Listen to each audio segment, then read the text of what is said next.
More ancient history jewelry stories.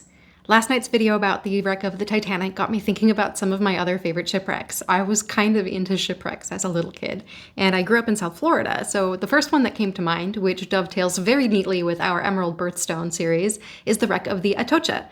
This is a Spanish galleon that sunk off the coast of the Florida Keys in a hurricane in 1622. Its full name is Nuestra Señora de Atocha. This ship was on its way to Havana, Cuba, and then ready to make its final voyage back to Spain, completely laden down with over 20 tons of gold, silver, and precious jewels. Specifically, the one thing besides gold that we know the Spanish were really into looting at the time, Colombian emeralds. The wreck of the Atocha was found by Mel Fisher. When I was growing up in South Florida, he was a legendary figure. I even remember going to visit his shipwreck museum in Key West. The wreck of the ship that he found was worth over $450 million. About 100 feet from what's called the main pile, they found over 13,000 carats of Colombian emeralds, both uncut and set into jewelry. The largest of these was the Atoche Star emerald, which originally weighed in at 25.87 carats.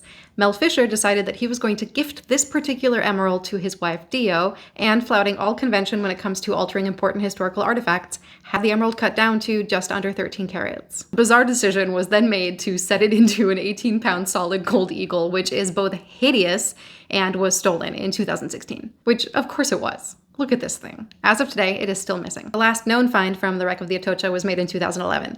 I say known because I'm fairly certain that divers have been finding bits and pieces from the wreck for many, many years and not coming forward with it. Interestingly, and I'm sure people are going to have mixed opinions about this, Mel Fisher and his company won a legal battle against the state of Florida to keep the entirety of the treasure. Mel Fisher and his company sold off so many individual pieces from this galleon.